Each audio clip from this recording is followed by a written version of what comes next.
عام مفسرین نے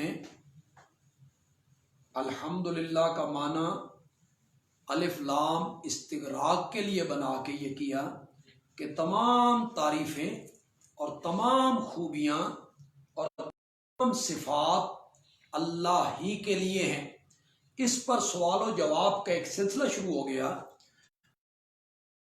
اعتراض ہونے لگے، ان مفسرین نے اس کے جواب نقل کر دیے جس کا میں تذکرہ کر چکا ہوں۔ مولانا حسین علی الوانی رحمۃ اللہ علیہ نے اس کا معنی کیا اور ایسا معنی کیا جس پر کوئی اعتراض وارد نہ ہو۔ انہوں نے کہا کہ الحمدللہ میں جو الف لام ہے یہ استغراق کے لیے نہیں ہے، آد خارجی کے لیے۔ تمام صفات مراد نہیں ہے بلکہ مراد صفات الوہیت ہیں، صفات معبودیت ہیں، الہ والی صفتیں، معبود والی صفتیں، اللہ والی صفتیں۔ الحمدللہ تمام صفات الوہیت للہ اللہ ہی کے لیے ہیں، یعنی اللہ والی صفتیں، الہ والی صفتیں کیا ہیں؟ خالق ہونا، مالک ہونا، رازق ہونا، غائبانہ پکارے سننے والا ہونا، سجدے کے لائق ہونا، نظر و نیاز کے لائق ہونا، السمیع لکل دعا ہونا، العلیم لکل حال ہونا، عالم الغیب ہونا، مختار کل ہونا، مشکل کشا ہونا۔ یہ جو اللہ والی، الہ والی، معبود والی صفتیں ہیں، اقرار کر رہا ہے بندہ کہ مولا یہ جو تیری صفتیں ہیں یہ صفتیں نہ میں کسی نبی میں مانوں گا، نہ کسی ولی میں مانوں گا، نہ کسی زندے میں مانوں گا، نہ کسی مردہ میں مانوں گا، نہ کسی نوری میں، نہ ناری میں، نہ خاکی میں، بلکہ میں وعدہ کرتا ہوں کہ تیری صفتیں صرف تجھ ہی میں مانوں گا۔ اس معنی پر اعتراض بھی کوئی نہ ہوا اور اس معنی نے شرک کی باریک سے باریک رگیں بھی کاٹ کے رکھ دی۔ یہ کمال ہے مولانا حسین علی رحمۃ اللہ علیہ کا۔ اسی لیے غالباً حضرت شیخ التفسیر مولانا احمد علی لاہوری رحمۃ اللہ علیہ سے کسی نے پوچھا تھا، مولانا لاہوری رحمۃ اللہ علیہ اور ہمارے شیخ مولانا حسین علی رحمۃ اللہ علیہ یہ ایک وقت میں ہوئے ہیں، حضرت لاہوری لاہور میں اور ہمارے شیخ وہاں بھچرا کے ایک ڈیرے اور قصبے پر۔ تو حضرت لاہوری رحمۃ اللہ علیہ سے پوچھا گیا کہ مولانا حسین علی جو وہاں بھچرا کے ہیں ان کو لوگوں نے وہابی مشہور کر دیا ہے اور لوگ ان سے بھاگ رہے ہیں، آپ کا ان کے بارے میں کیا خیال ہے؟ تو حضرت لاہوری نے فرمایا، ارے بھائی مولانا حسین علی کا کیا پوچھتے ہو، وہ تو قرآن کی زبروں اور زیروں سے بھی رب کی توحید ثابت کر دے۔ یہ ہے زبروں زیروں سے توحید ثابت کرنا۔ الحمد کا الف لام آد خارجی کا بنا کے انہوں نے کتنا خوبصورت معنی کیا کہ تمام صفات الوہیت، الہ والی صفتیں وہ کسی اور میں نہیں پائی جاتی، الہ والی صفتیں صرف اللہ ہی میں ہم مانیں گے۔ چنانچہ قرآن پاک کی کئی جگہوں پہ اس معنی کی تائید ہوتی ہے، فَقُطِعَ دَابِرُ الْقَوْمِ الَّذِينَ ظَلَمُوا وَالْحَمْدُ لِلَّهِ رَبِّ الْعَالَمِينَ۔ ظالم لوگوں کی جڑ کاٹ کے رکھ دی گئی اور تمام حمدیں اللہ کے لیے۔ تو یہ تو کوئی جوڑ نہ بنا، تو جوڑ تب بنے گا جب مولانا حسین علی کا معنی تسلیم کرو گے کہ کافروں کو عذاب میں مبتلا کرنے والی صفت اور نبیوں کو بچا لینے والی صفت یہ اللہ ہی کی ہے۔ فَقُطِعَ دَابِرُ الْقَوْمِ الَّذِينَ ظَلَمُوا وَالْحَمْدُ لِلَّهِ رَبِّ الْعَالَمِينَ۔ اسی طرح الحمدللہ وسلام علی عبادہ الذین اصطفیٰ سورۃ نمل میں کہا۔ اس سے پہلے قوم صالح کا ذکر ہے، قوم لوط کا ذکر ہے، انبیاء کو بچانے کا ذکر ہے، قوموں کو ہلاک کرنے کا ذکر ہے۔ تو تو اللہ نے فرمایا الحمدللہ وسلام علی عبادہ الذین اصطفیٰ، کہ کافروں کو ہلاک کرنا اور مومنوں کو بچا لینا یہ صفت اللہ ہی کے لیے۔ حضرت ابراہیم علیہ السلام فرما رہے ہیں الحمدللہ الذی وہب لی علی الکبر اسماعیل و اسحاق، تعریفیں اس اللہ کے لیے ہیں جس نے بڑھاپے میں مجھے اسماعیل اور اسحاق دیے۔ یعنی بڑھاپے میں اولاد دینے والی صفت جو ہے یہ صرف اور صرف اللہ ہی کی ہے۔ یہ جو مولانا حسین علی کا ترجمہ ہے رحمت اللہ علیہ کا کہ یہاں صفات الوہیت مراد ہے الحمدللہ میں، یہ میں نے ایک حدیث پڑھی تو سب سے پہلے یہ خیال میرے ذہن میں آیا، میں نے کئی جگہوں پہ اس کو بیان بھی کیا اور میرا بڑا شرح صدر ہوا اس معنی پر، میرا بڑا شرح صدر ہوا۔ وہ حدیث یہ ہے کہ بڑی مشہور حدیث ہے، علماء بیان کرتے ہیں کہ جب کسی چھوٹے بچے کی روح قبض کرتے ہیں فرشتے اور قبض کر کے اللہ کے پاس لے جاتے ہیں تو اللہ ان سے پوچھتے ہیں میرے بندے کا باغ اجاڑ آئے ہو، لے آئے اس کے بیٹے کو کہ لے آئے، تو اچھا جب اس کی روح تم نے قبض کی اور یہ بچہ ان کی گود میں تھا تو کیا کیفیت تھی اس ماں باپ کی؟ تو فرشتے کہتے ہیں مولا ہم تو خود حیران ہو گئے کہ انہوں نے جب انہیں یقین ہو گیا کہ ہمارا بیٹا مر گیا ہے تو انہوں نے کہا الحمدللہ۔ اب یہاں الحمدللہ کی کوئی سمجھ نہیں آتی، اب یہاں الحمدللہ کی کوئی سمجھ نہیں آتی۔ بیٹے کے مرنے پر الحمدللہ کیسے؟ یہ کلمہ شکر ہے، کوئی کلمہ شکر ادا کر رہے ہیں کہ شکر ہے بیٹا مر گیا ہے، یہ تو کوئی سمجھ نہیں آتی۔ تو سمجھ پھر مولانا حسین علی والے معنی کی آتی ہے، کیا اولاد دینے والی صفت یہ بھی اللہ کی ہے اور اولاد دینے کے بعد واپس لینے والی صفت یہ بھی اللہ کی ہے، اس لیے وہ کہہ رہے ہیں الحمدللہ۔ تو مولانا حسین علی کا یہ جو معنی ہے قرآن سے بھی اس کی تائید ہو گئی اور ایک حدیث سے بھی ایک حدیث کو بھی میں نے بطور تائید اس پر پیش کر دی ہے۔ رب العالمین، رب ہمارے عام جو ترجمہ کرنے والے علماء ہیں اس کا معنی کرتے ہیں پالنے والا، تربیت کرنے والا، نشو و نما دینے والا، لیکن یہ رب کا کوئی حقیقی مفہوم نہیں، پالنا تربیت کرنا، لیکن کوئی لفظ ایسا نہیں تھا جو رب کا مفہوم پورا کرتا، تو علماء نے عوام کو سمجھانے کے لیے اس کا آسان سا ترجمہ کر دیا پالنے والا۔ ہمارے لغت کے جو امام ہیں ان میں بڑا نام ہے امام راغب کا، جنہوں نے مفردات القرآن لکھی۔ امام راغب نے رب کا جو معنی کیا وہ ہے انشاء الشیء حالاً فحالاً الی حد الکمال، ہر چیز کو درجہ بدرجہ پالنا، ہر چیز کو درجہ بدرجہ سیڑھی بسیڑھی پالنا اور پال کے ہر چیز کو کمال تک پہنچا دینا، یہ رب کا اصل مفہوم ہے، درجہ بدرجہ پالنا۔ کیا میں نا یعنی دنیا کی جس چیز کو زندگی کے جس موڑ پر جس طرح کی چیز چاہیے اس کے مطابق دینا، یہ لفظ پھر آپ سنیں، دنیا کی جس چیز کو زندگی کے جس موڑ پر جس مرحلے پر جس طرح کی چیز چاہیے اس کے مطابق مہیا کرنا، یہ ہے رب، اس کو رب کہتے ہیں۔ میں اس کو اور آسان کر دیتا ہوں، مجھے یہ احساس ہے کہ ہمارے اس کلاس میں جو لوگ شامل ہیں آن لائن کلاس میں، ان میں سب علماء نہیں ہیں، طلباء نہیں ہیں، عام لوگ بھی ہوں گے جو کالج سکول کے پڑھے ہوئے ہیں، ہماری مائیں بہنیں بیٹیاں بھی ہوں گی۔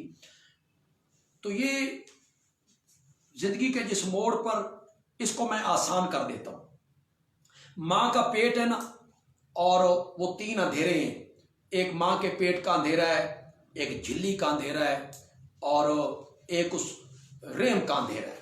جھلی میں اللہ نے لپیٹ کے اس بچے کی اللہ تصویریں بنا رہے ہیں۔ 4 مہینے کے بعد اللہ نے اس بچے میں روح پھونک دی۔ یہ ماں کے پیٹ میں 3 اندھیروں میں جب روح آئی نا تو اسے بھوک لگنے لگی، پیاس لگنے لگی، تو اب وہ مانگ نہیں سکتا، کوئی ذریعہ بھی نہیں ہے باہر سے روزی اس کو پہنچانے کا۔ تو جو ذات ماں کا گندا خون اس بچے کی ناف کے ذریعے اس کی خوراک بنا دیتا ہے نا، اس کو رب کہتے ہیں۔ یہ اس کے مطابق مہیا کر۔ یہ بچہ جب ماں کے پیٹ سے باہر آ گیا تو یہ رونے لگ گیا اور سارے ہنسنے لگ گئے، تو اس کی رمز بھی کوئی نہیں سمجھتا کہ یہ رو کیوں رہا ہے، اس لیے کہ دایا نے وہ رستہ کاٹ دیا، وہ جو رزق والا، روزی والا، خوراک والا رستہ تھا وہ دائی نے سب سے پہلے کاٹ دیا جہاں سے اس کو رزق پہنچ رہا تھا۔ تو جو ذات اس وقت بچے کے کان میں کہے، تسلی دے کہ گھبرانا نہیں، ایک رستہ واپس لیا، ماں کے سینے میں تیرے لیے ہم نے 2 رستے جاری کر دی، اس کو رب کہتے۔ اگر مطلق پالنا ہوتا نا، مطلق، تو اللہ تعالیٰ اس بچے کو کہتے کہ میں نے گندم بھی بنائی ہے، میں نے دودھ بھی، سیب بھی، انار بھی، کیلے بھی، چنے بھی، کھا۔ نہیں، اس کے دانت نہیں، اس کا معدہ کمزور ہے، اس وقت اللہ اسے یہ نہیں کہہ رہی کہ یہ چیزیں میں نے بنا دی ہیں، اس کو کھا۔ آپ سن کر حیران ہو جائیں، اگر ہماری کلاس میں کوئی ڈاکٹر صاحب شامل یا ہماری کلاس میں کوئی حکیم صاحب شامل تو انشاءاللہ وہ میری بات کی تائید کریں گے۔ ہم نے تو تفسیروں میں پڑھا، ان کی ریسرچ ہوگی، تحقیق ہوگی ان کی، ڈاکٹر صاحب، حکیم صاحب کہتے ہیں کہ ماں کا جو ابتدائی دودھ ہے اس میں چکنائی نہیں ہوتی، بند جگر میں رہا ہے، اسی میں بلغم بھی بن رہی ہے، اسی میں خون بھی بن رہا ہے، اسی میں دودھ بھی بن رہا ہے، لیکن اس میں چکنائی نہیں ہوتی۔ کیوں نہیں ہوتی؟ بچے کا معدہ کمزور ہے، یہ چکنائی کو برداشت نہیں کر سکتا۔ یہ ہے رب، اس کے مطابق غذا فراہم کر رہا ہے۔ ادھر بچے کا معدہ طاقتور ہوتا چلا گیا، ادھر ماں کے دودھ میں چکنائی آتی چلی گئی، چکنائی آتی چلی گئی۔ دیکھیں، یہ ہے رب، تربیت کرنے والا۔ میں خود معلم ہوں، ہماری اس کلاس میں کتنے معلم شامل ہوں گے؟ ہو سکتا ہے بہت سارے ٹیچر ہوں، بہت سارے پروفیسر ہوں جو ہماری اس کلاس میں شامل ہوں۔ میں خود معلم ہوں، کئی معلم، ٹیچر، پروفیسر میری گفتگو کو سن رہے ہوں۔ یہ جو افہام تفہیم کا مادہ ہے، سمجھنے سمجھانے کا مادہ، یہ قدرت کی طرف سے عطا ہوتا ہے۔ کئی لوگ مشکل سے مشکل بات اتنے آسان طریقے سے سمجھا دیتے ہیں کہ کلاس کے بچے دنگ رہ جاتے ہیں۔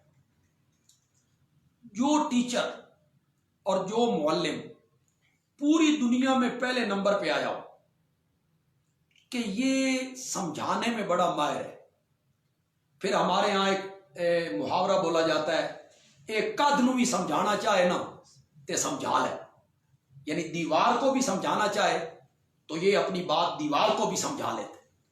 کوئی ٹیچر، معلم، مدرس ایسا ہو جس کو اللہ نے اتنا ملکہ دیا ہو کہ وہ دیوار کو بھی سمجھا لے، اسے میرے پاس لاؤ، میں 2 دن کا بچہ اس کے حوالے کرتا ہوں کہ تو دیوار کو بھی سمجھا لیتا ہے نا، اس بچے کو سمجھا دودھ کیسے چوسنا ہے، سمجھا، اس کو نہیں سمجھا سکتا۔ جو ہستی 2 دن کے بچے کو دودھ چوسنے کے طریقے سمجھا رہا ہے اس کو رب کہتے ہیں۔ یہ ہے رب، تربیت کرنا، نشو و نما دینا، پروان چڑھانا۔ بلی کے بچے کس کالج میں پڑھ کے آئے ہیں؟ انہیں کس نے بتایا ہے کہ تمہاری غذا کہاں ہے؟ پہلے انہیں کس نے بتایا کہ غذا کہاں ہے؟ پھر یہ کس نے بتایا کہ حاصل کرنے کا طریقہ کیا ہے؟ چوزے، انہیں کس نے سمجھایا کہ اوپر سے چیل آئے تو تمہاری پناہ ماں کے پروں کے نیچے؟ چوزوں کو کون سمجھا رہا ہے؟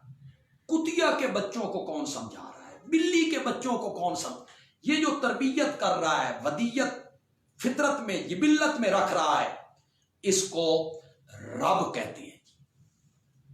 العالمین، اس کا واحد ہے عالم، یہ علم سے ہے جی، عالم علم سے، اسم آلہ ہے جی۔ اس سے مراد ہر وہ چیز ہے جس کے وجود سے خالق کے وجود پر استدلال کیا جائے۔ علم اسم آلہ ہے، ہر وہ چیز مراد ہے جس کے وجود سے خالق کے وجود پہ کیا کیا جائے؟ استدلال کیا جائے۔ آپ میں سے اکثر لوگ یہ جانتے ہوں گے کہ عربی میں جھنڈے کو علم کہتے ہیں۔ عربی تو بڑی خوبصورت زبان اور عربی بڑی فصیح زبان اور بڑی بلیغ زبان۔ ہمارے ہاں پنجابی میں، اردو میں کہتے ہیں جھنڈا۔ بھئی کیا معنی ہے جھنڈے کا؟ کوئی معنی نہیں ہے جی، جھنڈا۔ عربی میں جھنڈے کو کہتے ہیں علم۔ علم سے پھر ایک لفظ نکلا ہے علامت، نشانی۔ تو علم کا معنی ہو گیا نشان۔ علم کا معنی کیا ہو گیا؟ نشان۔ تو جھنڈے کو عربی میں اس لیے علم کہتے ہیں کہ یہ ملک کا نشان ہوتا ہے، جماعت کا نشان ہوتا ہے۔ آپ نے دور سے دیکھا، آپ کو سمجھ آ گئی یہ پاکستان کا جھنڈا ہے، یہ سعودیہ کا جھنڈا ہے، یہ فلاں ملک کا جھنڈا ہے۔ آپ نے دور سے دیکھا، آپ کو نظر آ گیا یہ پیپل پارٹی کا جھنڈا ہے، یہ مسلم لیگ کا، جماعت اسلامی کا، جمعیت علماء اسلام کا، اشاعت التوحید و سنہ کا یہ جھنڈا، فوراً پہچان ہو گئی۔ تو جھنڈے کو عربی میں علم اس لیے کہتے ہیں کہ جھنڈا نشان ہوتا ہے، علامت ہوتی ہے، اس لیے اس کو علم کہہ دیتے ہیں۔ اس سے نکلا ہے عالم، جس کی جمع ہے عالمین۔ تو اس جہان کو عالم اس لیے کہتے ہیں کہ اس جہان کا ایک ایک ذرہ جو ہے وہ میرے رب کی توحید کا نشان ہے۔ اس کائنات کا ایک ایک پتا، اس کائنات کا ایک ایک ذرہ، اس کائنات کا ایک ایک تنکا، سمندر کا ایک ایک قطرہ، بارش برسنے والی کا ایک ایک قطرہ اور ریت کا ایک ایک ذرہ میرے رب کی توحید اور میرے رب کی الوہیت کا نشان ہے۔ اسے بطور دلیل پیش کیا جاتا ہے۔ ہر گیا کہ ضمیر ہوید وحدہ لا شریک لہ گوید۔ ہر گھاس کا تنکا جو زمین سے باہر نکلتا ہے وہ یہ صدا دیتے ہوئے باہر نکلتا ہے کہ مولا میرا وجود اس بات پہ گواہ ہے کہ تیرا کوئی شریک ہو نہیں۔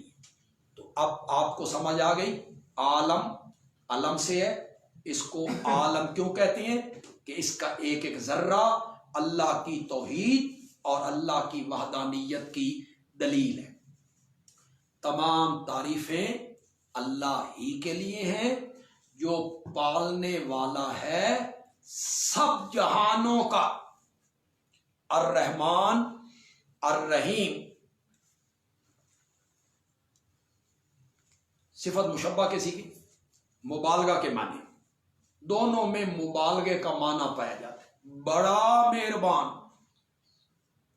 بڑا مہربان، انتہائی رحم کرنے والا۔ سب سے پہلے اس کا میں رب العالمین کے ساتھ ایک جوڑ ذکر کرنا چاہوں گا۔ رب العالمین کے بعد اپنی صفت رحمت کو ذکر کی اور اس میں مبالغے کے صیغے استعمال کیے۔ بڑا مہربان، انتہائی رحم کرنے والا۔ اس کی وجہ یہ ہے کہ اللہ کہنا یہ چاہتے ہیں کہ تمہیں پالنا میری مجبوری نہیں، تمہیں پالنا میری مجبوری نہیں، میری رحمت کا تقاضا ہے۔ تمہاری پرورش کرنا، تمہاری تربیت کرنا کوئی میری مجبوری نہیں ہے، بلکہ میری رحمت کا تقاضا ہے۔ الرحمن الرحیم دونوں کا مادہ ایک ہے، رحم۔ پھر ان کو الگ الگ کیوں ذکر کیا؟ الرحمن کو الگ ذکر کیا اور الرحیم کو الگ ذکر کیا۔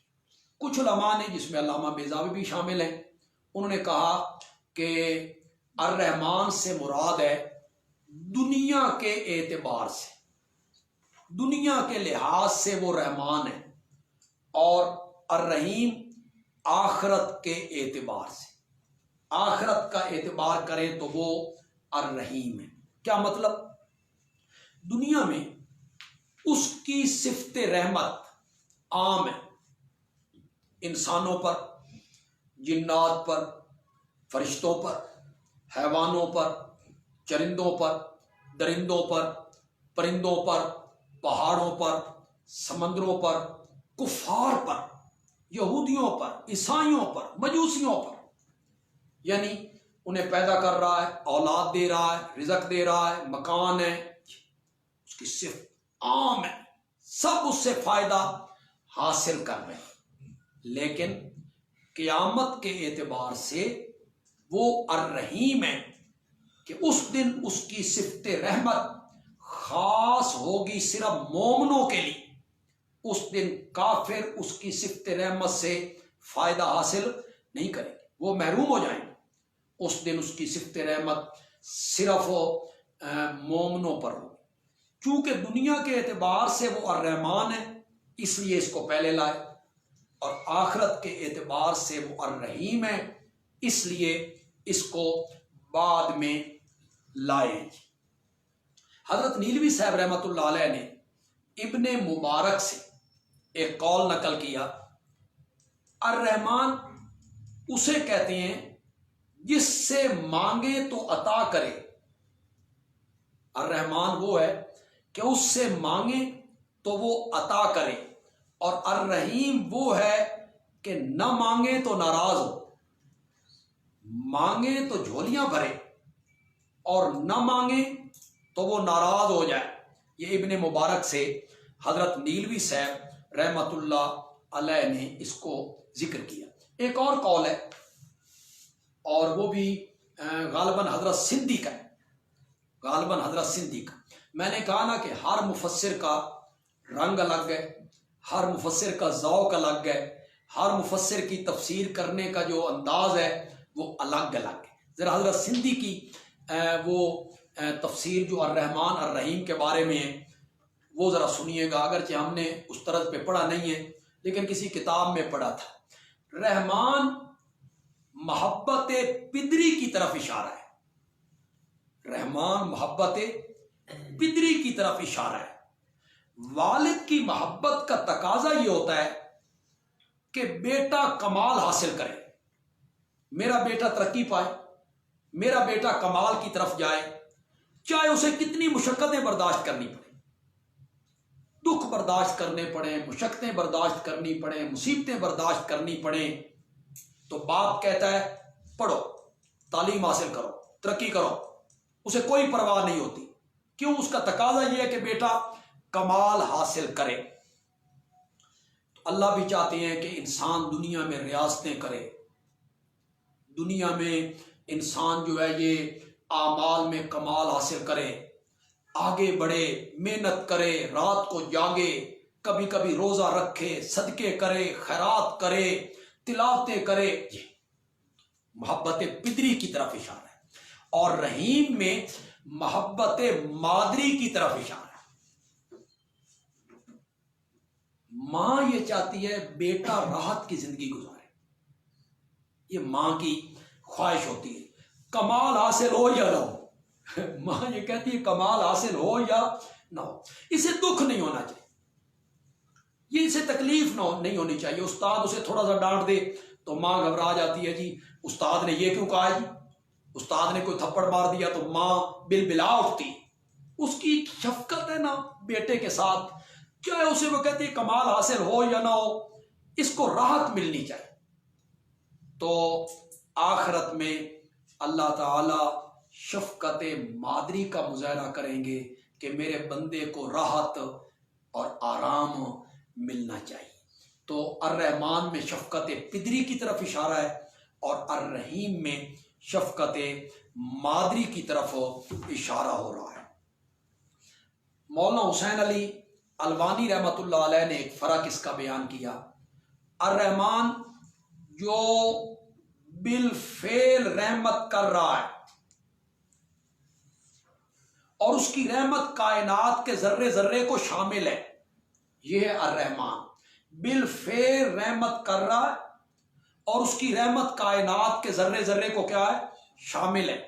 اور رحیم، یہ رحم کرنا، رحمت والی صفت اس کے لیے دائمی ہے، منقطع نہیں ہوتی. صفت لازمہ ہے، صفت ذاتیہ ہے، صفت لازمہ ہے. تو معنی یہ ہوگا کہ اللہ تعالی ہر وقت لوگوں پر رحم کر رہا ہے اور یہ رحمت والی صفت اس سے کبھی منقطع نہیں، اور یہ اس کو لازم ہے رحم کرنا اور اپنی خلقت کا خیال کرنا. مالک یوم الدین، مالک ہے قیامت کے دن کا. الدین، دین قرآن میں کئی معنوں میں استعمال ہوتے ہیں. دین کے کئی معنی ہیں. دین بمعنی عبادت، آج ہی ہم نے پڑھا ہے جی سورۃ زمر کی آیت نمبر 2 میں، فَاعْبُدِ اللَّهَ مُخْلِصًا لَهُ الدِّينَ. تو وہاں الدین عبادت کے معنی میں ہے. الا للہ الدین الخالص، وہاں دین عبادت کے معنی میں ہے. سورۃ یوسف میں بالکل واضح ہو جائے گا، ذرا میں اس کو پڑھ دیتا ہوں. اللہ تعبدوا الا ایاہ ذالک الدین القیم، یہ سورۃ یوسف میں ہے. اس کے سوا کسی کی عبادت نہ کرو، یہی ہے دین سیدھا. تو الدین بمعنی عبادت. دوسرا معنی دین بمعنی پکار. سورۃ حامیم مومن اس کی آیت نمبر 14 جی، اس میں اس کو بیان کیا. فَادْعُوا اللَّهَ مُخْلِصِينَ لَهُ الدِّينَ، پس پکارو اللہ کو خالص کرنے والے اس کے لیے پکار. تو وہاں الدین پکار کے معنی میں ہے. دین بمعنی مذہب، دین بمعنی شریعت. ان الدین عند اللہ الاسلام ورضیت لکم الاسلام دینا ومن یبتغ غیر الاسلام دینا. سورۃ کافرون کے آخر میں کہا لکم دینکم ولی دین. تو دین بمعنی عقیدہ، مذہب اور شریعت. دین بمعنی قانون بھی ہے، دین بمعنی قانون. وہ سورۃ یوسف میں ہے کہ فی دین الملک، بادشاہ کے دین میں یوسف بنیامین کو اپنے پاس نہیں رکھ سکتے تھے، کہ ان کا قانون تو چوری کا اور تھا تو نہیں رکھ سکتے تھے. تو وہاں دین قانون کے معنی میں آئے. تو دین بمعنی عبادت، دین بمعنی پکار، دین بمعنی مذہب شریعت، دین بمعنی قانون. لیکن یہاں دین یوم کی طرف مضاف ہو، جیسے یہاں ہے مالکی یوم الدین، تو یہاں مراد ہوگی جزا. مالک ہے جزا کے دن کا، مالک ہے جزا کے دن کا. تو یہاں ایک اشکال پیدا ہوا کہ اللہ تو دنیا کا بھی مالک ہے، دنیا و آخرت کا مالک ہے، تو یہاں اللہ نے اپنے ملک کو قیامت کے ساتھ کیوں خاص کیا ہے؟ یہ ایک سوال پیدا ہوا۔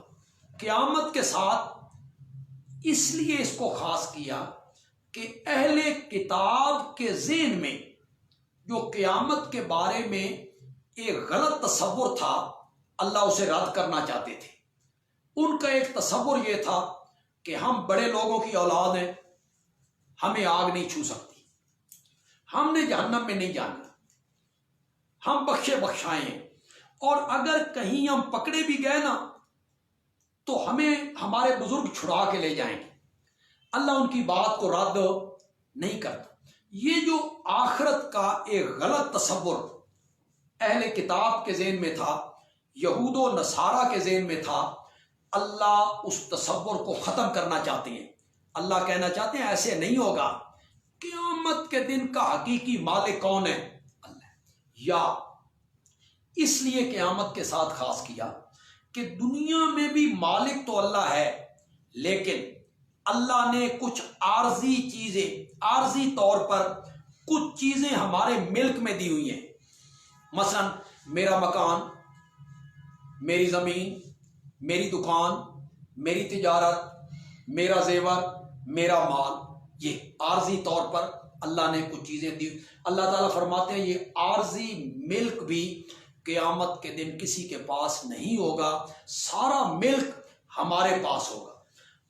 یہ دیکھیں، اللہ نے ہمیں ہاتھ دیے، زبان دی، کان دیے، ہاتھ دیے، پاؤں دیے، تو اللہ نے ہمیں اختیار بھی دے دیا۔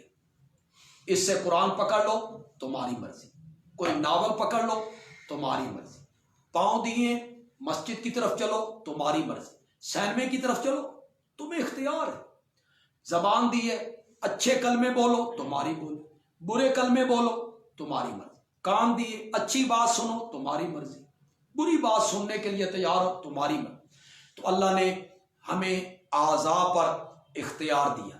قیامت کے دن یہ اختیار بھی ختم ہو جائے گا، ہم اپنے اعضاء کو بھی اللہ کی مرضی کے بغیر استعمال نہیں کر سکیں گے۔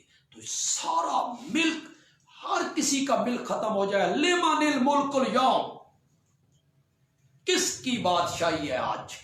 اس کا حقیقی جواب دینے کی بھی جرت کسی میں نہیں ہوگی، خود ہی آواز آئے گی للہ الواحد القہار۔ اس لیے یہاں اپنے ملک کو قیامت کے ساتھ خاص کیا، مالکی یوم الدین۔ جتنے احباب آج ہمارے سبق میں شریک ہوئے، اللہ ہماری دعا ہے کہ اللہ تعالی ان کا یہ بیٹھنا، سننا، قرآن پڑھنا، پڑھانا اللہ قبول و منظور فرمائے۔ دیکھیں، جتنی دیر آپ اللہ کا قرآن پڑھ رہے ہیں، دین پڑھ رہے ہیں، ترجمہ تفسیر سمجھ رہے ہیں، تو آپ کوئی کام نہیں کر سکتے۔ ظاہر بات ہے آپ قرآن کی طرف متوجہ ہیں، سن رہے ہیں، آپ دعا بھی نہیں مانگ سکتے، آپ تو اس طرح متوجہ ہیں۔ تو میرے آقا نے فرمایا کہ اللہ تعالیٰ کائنات کی ہر چیز کے ذمے لگاتے ہیں، حتیٰ کہ چیونٹیاں اپنے سوراخوں میں اور مچھلیاں پانی میں دین پڑھنے والوں کے لیے دعائیں مانگتے رہتے ہیں۔ اللہ ان کے ذمے لگاتے ہیں کہ وہ دین پڑھنے میں مشغول ہیں، تم ان کے لیے دعائیں کرتے رہو۔ تو اللہ تعالیٰ، مجھے یقین ہے نبی پاک صلی اللہ علیہ وسلم کے ارشاد گرامی پر، یقیناً دنیا کی تمام چیزیں ہمارے لیے دعا گو ہوں گی۔ صبح 9 بجے انشاءاللہ، صحیح 9 بجے یہ سبق شروع ہوگا، اور پہلا 1.5 گھنٹہ مولانا عبدالکریم صاحب یہ کلاس لیں گے، پڑھائیں گے، اور 11:15 بجے سے لے کے 12:15 بجے تک انشاءاللہ میں اس کلاس کو شروع کروں گا۔ مولانا عبدالکریم سورت کہف سے شروع کریں گے۔ کل آپ نے سورت کہف سے صبح 9 بجے شروع کرنا ہے، وہ سورت کہف سے آخر قرآن تک انشاءاللہ وہ آپ کو پڑھائیں گے، اور شروع سے سورت کہف تک انشاءاللہ میں آپ کو پڑھاؤں گا۔